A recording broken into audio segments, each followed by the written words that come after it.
from Maharashtra. I believe Maharashtra police has instructed all district police and commissioners to keep a close watch on the PFI. So apart from the order and the action that my colleague Vinaya was just detailing for us, it also turns out that Maharashtra authorities will be keeping a close eye on PFI workers and members. They're going to be monitoring their activities to prevent what they're calling untoward incidents.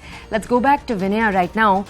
Vinaya, could you just explain to our audiences, one of the big concerns we saw experts bring up yesterday was this fear that, like in the 2000s, you had many of the leadership of the Students' Islamic Movement of India filter into the PFI. It's possible that this could replicate itself. So what are the plans to address the on-the-ground community concerns? Could you tell us more?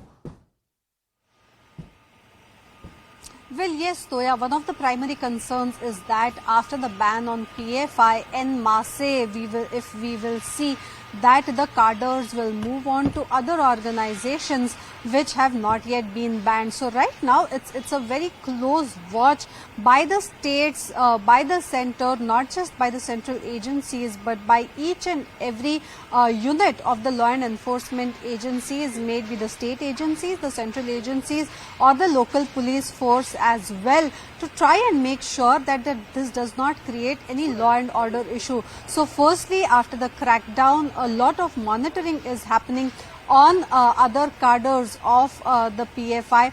A crackdown is happening on the organizational structure. The police machinery has been instructed to keep a close eye on social media, also on whether any banners, hoardings will possibly come up from place to place in support of PFI.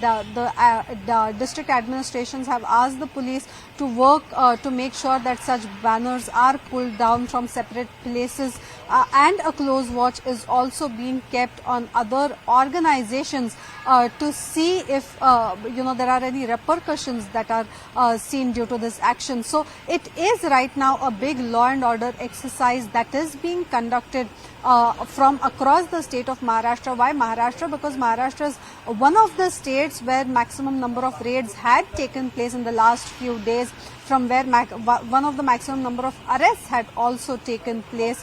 So these are some of the concerns that are being raised by the law enforcement agencies here, and that is why monitoring has intensified. Back to you. Vinaya Deshpande, thank you so much for those details. For our audiences, we have more updates coming in regarding the ban across the country that the MHA announced yesterday. Twitter has, I believe, withheld already the Twitter accounts of the PFI and its chairman, Omar Salam. This is the day after the ban on the PFI by the MHA. Remember, Omar Salam has already been taken into custody. He's the chairman of the PFI, and he's been in custody with the entire, with other leaders since all the way back, since last week. Let's go over to my colleague Tejinder right now to understand more. Tejinder, we're learning right now that Twitter accounts have, as we are just telling our audiences, we're learning that 2 Twitter accounts have been withheld. Tell our audiences exactly what that means. Also, is this par of course? Is this what we can expect after yesterday's announcement? See, the statement which has been put on Twitter when we try to access these pages, it clearly shows that these accounts have been held by the Twitter in India in response to the legal demand.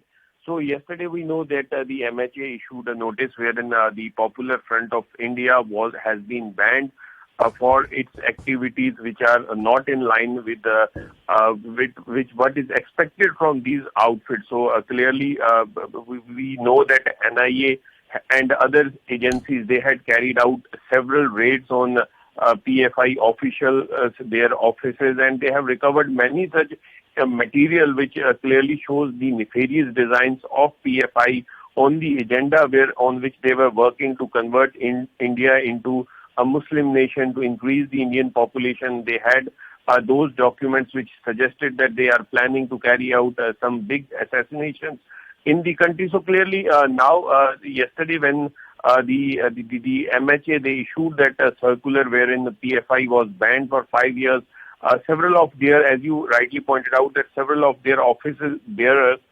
including their chairman Umar Salam, he's already under custody. He's being questioned by various agencies. Now the social media site Twitter has withheld their accounts. So clearly it shows that all their activities, social media activities of PFI have been restricted. Tejinder, we will have to move on very quickly. For our audiences, we have more details coming in regarding the PFI ban.